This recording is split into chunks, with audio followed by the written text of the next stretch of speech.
एक और IPO market में आ गया है, स्टार हेल्थ का आईपीओ। और देखिए लगातार आईपीओज आ रहे हैं, एक खत्म होता नहीं है, पूरा प्रोसेस होता नहीं है, दूसरा आ जाता है।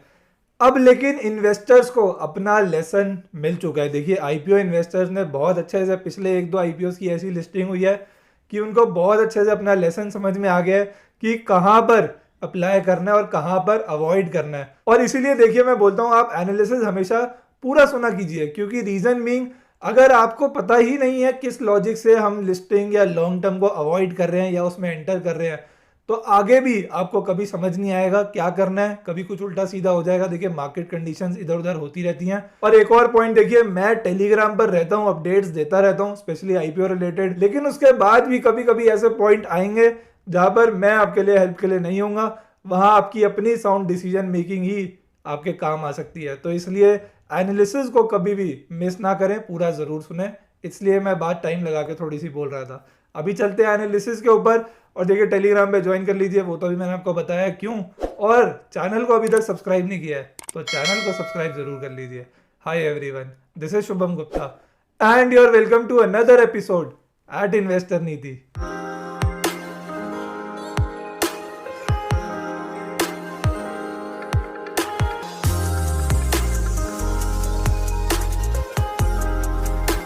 तो शुरू करते हैं स्टार हेल्थ आईपीओ का 10 पॉइंट एनालिसिस। और एज यूजुअल सबसे पहले कंपनी की बेसिक डिटेल्स। देखिए इनकॉर्पोरेट हुई थी ये 2006 के अंदर। क्रिसिल की एक रिपोर्ट के according largest private health insurer है ये इंडिया के अंदर, with a market share of 15.8%। Largest player है प्राइवेट का हेल्थ इंश्योरेंस में, ये बात ध्यान रखनी इंपॉर्टेंट है, लीडर है एक तरीके से। और देखिए फोकस किस पे करते हैं, ऑब्वियसली आपको समझ में आ गया होगा कि रिटेल हेल्थ मार्केट सेगमेंट पर ये फोकस करते हैं, जहां इंश्योरेंसेज और ये सारे प्रोडक्ट्स ये ऑफर करते हैं। पॉइंट नंबर 2 इंपॉर्टेंट क्या है, देखिए GWP यानी कि ग्रॉस रिटर्न प्रीमियम को इन्होंने मेंटेन करा है, हाईएस्ट अभी तक इनका आता है। और इसलिए अभी हमने बात भी करी थी कि मार्केट लीडर है। ग्रॉस रिटर्न प्रीमियम मतलब जो उन्होंने टोटल प्रीमियम रिसीव करा है। तो बेसिकली FY21 में देखिए 8,215 करोड़ GWP इन्होंने रिसीव करा, जिसमें से देखिए एजेंट्स के थ्रू इनको मिला 220 करोड़। और जो बाकी इनके कॉर्पोरेट बैंक्स जो एजेंट बने हुए हैं उनसे इनको मिले 19 करोड़। तो बेसिकली अपनी तरफ से ज्यादा इनकी आपको GWP नजर आती है। जो एजेंट्स हैं और जो बैंक्स हैं उनका कंट्रीब्यूशन बहुत बड़ा भी नहीं है, कंट्रीब्यूशन पर जरूर है। पॉइंट नंबर 3 देखिए, इनकी इंश्योरेंस के थ्रू 2 करोड़ से ज्यादा लोगों की किसी ना किसी वे में इंश्योरेंस हुई है, जिसको अगर आप GWP के टर्म्स में देखोगे 87.3% GWP इनका आता है इंडिविजुअल हेल्थ इंश्योरेंस से, 10.5% इनका आता है ग्रुप हेल्थ इंश्योरेंस से, 1.6% आता है पर्सनल एक्सीडेंटल इंश्योरेंस से, और 0.01% आता है इनका ओवरसीज ट्रैवल की इंश्योरेंस है। तो ये कंट्रीब्यूटर्स हैं इनके GWP में, पर इतने बड़ा नंबर है 2 करोड़ से ज्यादा। देखिए आप कस्टमर्स हैं इनके जो किसी ना किसी वे में इंश्योर्ड है, तो ये बहुत सिग्निफिकेंट नंबर है। अभी चलते हैं पॉइंट नंबर 4 पर। आपको ये तो पता लग गया कि पॉलिसीज करवाते हैं ये एजेंट्स हैं, बैंक्स है जो इनके एजेंट्स हैं। पर FY21 के अंदर अगर हम डेटा देखें, 737 हेल्थ इंश्योरेंस ब्रांचेस इनकी अपनी है, 26 स्टेट्स 4 यूनियन टेरिटरीज के अंदर ये हैं, इनकी प्रेजेंस है। 10,870 हॉस्पिटल्स का नेटवर्क है इनके पास। देखिए इनके पास 2,90,000 इंडिविजुअल एजेंट्स थे, जो कि अब हो गए हैं 4,60,000। नेटवर्क लगातार एक्सपैंड कर रहे हैं, कहीं ना कहीं फ्यूचर में इसका इंपैक्ट देखने को जरूर मिलेगा। पॉइंट नंबर 5 देखिए, प्रमोटर की अगर बात करें तो सेफ कॉर्प इन्वेस्टमेंट और श्री राकेश झुनझुनवाला जी इनके प्रमोटर हैं। देखिए और इसी वजह से बहुत बड़ी हाइप क्रिएट हुई है। पर आपको भी एक बात समझने की जरूरत है कि जिस कंपनी में आप इन्वेस्ट कर रहे हो वो आपके इन्वेस्टमेंट स्टाइल को सूट करता ही नहीं करता, वो सोचने की ज्यादा जरूरत है रादर देन ये सोचने की कि किसने कौन सी कंपनी में इन्वेस्ट करा हुआ है। चलिए देखिए एक और डेटा है कि प्रमोटर ग्रुप जो है वो टोटल 66.22% होल्डिंग इसमें रखता था, लेकिन आईपीओ के बाद वो 58.42% पे आ जाएगा। तो बहुत significant stake sale promoter group की नहीं है। तो ये तो थी कंपनी की ब्रीफ डिटेल्स। अब चलते हैं पॉइंट नंबर 6 और बात करते हैं कंपनी की फाइनेंशियल डिटेल्स, फाइनेंशियल इंफॉर्मेशन के बारे में। सबसे पहले बात करेंगे रेवेन्यू की। और देखिए रेवेन्यू यहाँ पे क्या है, प्रीमियम रिसीव्ड, सिंपल, क्योंकि वही मेन सोर्स है जहां से इनकी इनकम आती है। और देखिए FY19 के अंदर 6,410 करोड़ था वो, जो कि FY20 के अंदर हो गया 7,979 करोड़। 21 के अंदर हो गया 11,121 करोड़। तो ये तो बहुत ही सिग्निफिकेंट जंप है। अगर आप बात करोगे रेवेन्यू बोल लीजिए या चाहे प्रीमियम बोल लीजिए, बहुत सिग्निफिकेंट जंप यहाँ पर है। पर क्या प्रॉफिटेबिलिटी में भी हमें ये दिखता है? ये अभी चेक कर लेते हैं। FY19 के अंदर प्रॉफिट है 128 करोड़ का, FY20 के अंदर 268 करोड़ का प्रॉफिट है, और FY21 के अंदर 825 करोड़ का लॉस इन्होंने रिपोर्ट करा है। अब देखिए ऐसा क्या हुआ होगा, हमें सोचना है कि ये इतना एक जो प्रॉफिट में चल रहा था और अभी आपने रेवेन्यू देखा बहुत ही जबरदस्त, तो ऐसा क्या हो गया कि इतना लॉस आ गया? अभी देखिए कोविड को हम नहीं भूल सकते, जो बिजनेसेस ने इम्पैक्ट फेस करा है वो हमें देखना ही पड़ेगा, उसको हम कंसिडर करे बिना एनालिसिस में नहीं बढ़ सकते। तो एक बार देखते हैं कि क्या कोविड ने इनके साथ भी करा है। एक छोटा सा टेबल अभी देखिए आपको नजर आ रहा होगा, कैसे जो नंबर ऑफ कोविड क्लेम्स इन्होंने लिए। कोविड तो था ही नहीं पहले, लेकिन ये FY21 में आया है, तो जो क्लेम्स थे वो कितने बढ़ गए हैं। वहीं पर अगर आप देखोगे कि इसकी वजह से इन्होंने कितनी कॉस्ट इनकर करी है, तो ये भी बहुत सिग्निफिकेंट है। देखिए 1638 करोड़ के क्लेम्स इन्होंने सेटल करे हैं, और अभी आपको पता है उसका इम्पैक्ट आगे भी आया था, जो आपको देखिए अगले उसमें दिख रहा होगा डेटा में, September 30, 2021 के डेटा में, कि वो और बढ़ के आया है नंबर। रीजन बीइंग क्योंकि पीक पे था उस टाइम पे कोरोना इंडिया के अंदर। तो आप ये सारा डेटा अगर आप इसको पढ़ते हो पॉज करके, बेसिकली इस डेटा को दिखाने का मेरा मतलब ये, आप पढ़ोगे आपको समझ में आ जाएगा कि कितना ज्यादा इनको अपना क्लेम सेटलमेंट जो इन्होंने करा है लोगों का, वो इतना बढ़ गया कि इस वजह से प्रॉफिटेबिलिटी गई। ऑफकोर्स अदर रीजन भी हैं एक दो, पर ये एक बहुत सिग्निफिकेंट रीजन है कि देखिए एवरेज जो एक क्लेम सेटल करते थे वो 0.04 था, लेकिन कोविड की वजह से वो 0.08 हो गया, यानी कि जो क्लेम्स आते थे पहले वो भी अमाउंट में डबल हो गए। तो उस वजह से बहुत कुछ इम्पैक्ट हुआ कंपनी के ऊपर।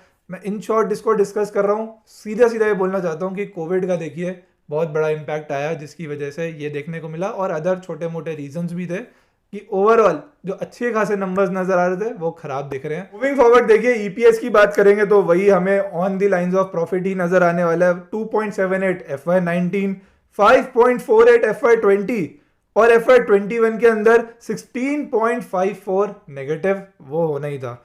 रिटर्न ऑन नेटवर्थ 10.55, FY19-20 के अंदर 16.46, 21 के अंदर नेगेटिव 23.69%। अब बात करते हैं मार्जिन, जो कि बहुत इंपॉर्टेंट है, और इसी से ही हमारा लॉन्ग टर्म का एनालिसिस भी मैं करूंगा आगे वीडियो के अंदर। लेकिन मार्जिन की फिलहाल बात करते हैं। FY19 2% का मार्जिन, FY20 3.4%, और FY21 के अंदर नेगेटिव 7.4%। तो ये कंपनी का फाइनेंशियल डेटा है। ऑफकोर्स देखिए नेगेटिव होने की वजह से बहुत सारी चीजें मिसिंग है, जो कि देखिए आपको नजर आएगा कि पी रेशो हम डिटरमाइन नहीं कर सकते अब, क्योंकि देखिए नेगेटिव हो गया है। और वहीं देखिए लिस्टेड पीयर्स की बात करें तो ICICI Lombard, new India assurance, ये इनके लिस्टेड पीयर्स हैं जिनकी एवरेज पी 30.98 आती है, पर इनकी पी हम डिटरमाइन नहीं कर सकते थे, इसलिए कंसिडर नहीं कर रहे। लेकिन valuation wise slightly on the higher side आप बोल सकते हो, ऐसा बहुत एक्सपेंसिव भी नहीं है और चीप तो देखिए कहीं से भी नहीं है। और अब बात करते हैं देखिए 7 पॉइंट IPO की बेसिक डिटेल्स क्या हमें नजर आती हैं। इशू साइज देखेंगे तो 7,249 करोड़ का है, जिसमें 2,000 करोड़ है फ्रेश, बाकी सारा है ऑफर फॉर सेल। और देखिए ओपन हो रहा है IPO November 30 को, क्लोज हो जाएगा December 2 को। अलॉटमेंट हो जानी चाहिए 7 दिसंबर को, और लिस्टिंग हो जानी चाहिए 10 दिसंबर तक।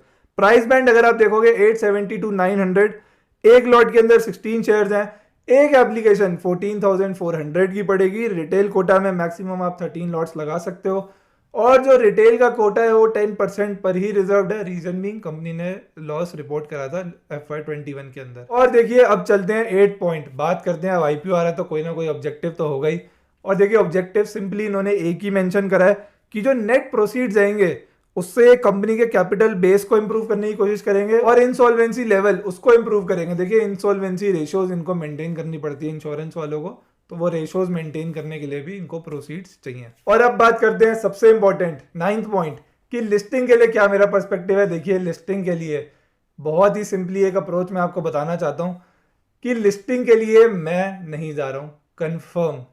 ये चाहे देखिए डेटा डे 3 पर बहुत स्ट्रॉन्ग आता है, तब तक तो मैं नहीं चेंज कर रहा हूं, वो टेलीग्राम पे मैं बता ही दूंगा कि डेटा कैसा नजर आ रहा है। लेकिन अदरवाइज इसकी लिस्टिंग में मैं नहीं पार्टिसिपेट कर रहा हूं।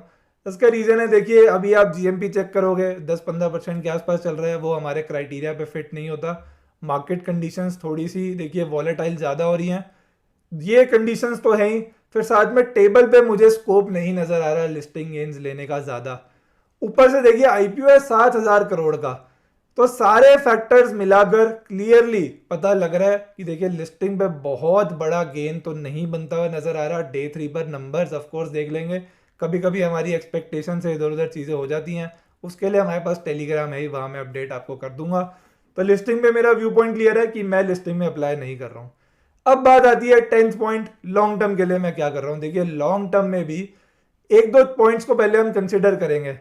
सबसे पहला ये पॉइंट है कि देखिए जो इंश्योरेंस बिजनेस है वो किसी और बिजनेस की तरह, जैसे कोई आईटी या ये सब ऐसे जो बिजनेस होते हैं, केमिकल बोल लीजिए, केमिकल स्टॉक्स जो होते हैं, ये बहुत फास्ट ग्रो नहीं करता है। इंश्योरेंस बिजनेस स्लोली धीरे धीरे स्टेडीली ग्रो करेगा। देखिए ऑफ कोर्स कोविड की वजह से भले इनको नुकसान ज़्यादा हो पर लॉन्ग टर्म में फ़ायदा होगा, क्योंकि देखिए हेल्थ इंश्योरेंस की एक्सेप्टेंस बढ़ेगी इंडिया के अंदर, और जैसे जैसे सब लोग फाइनेंशियली लिटरेसी की तरफ बढ़ रहे हैं तो उसका भी एक इम्पैक्ट आएगा, लोग हेल्थ इंश्योरेंस लेंगे, और ये तो लार्जेस्ट प्लेयर है प्राइवेट सेक्टर में, तो डेफिनेटली फायदा होगा। पर ग्रोथ जो है वो सुपरसोनिक हो जाए या बहुत ज़बरदस्त हो जाए, ऐसा नहीं होने वाला। और इसीलिए जिस फैक्टर की बात मैंने करी थी वो थी मार्जिन।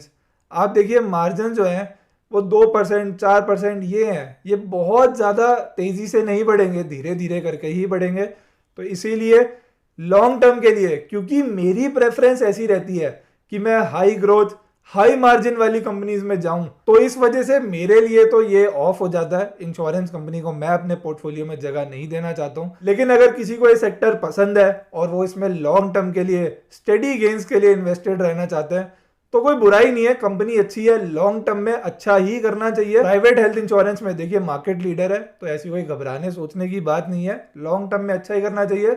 लेकिन मेरी इन्वेस्टिंग स्टाइल को ये सूट नहीं करता, इसलिए मेरे पोर्टफोलियो में इसके लिए जगह नहीं है। तो ये था मेरा overall analysis star health IPO के रिगार्डिंग।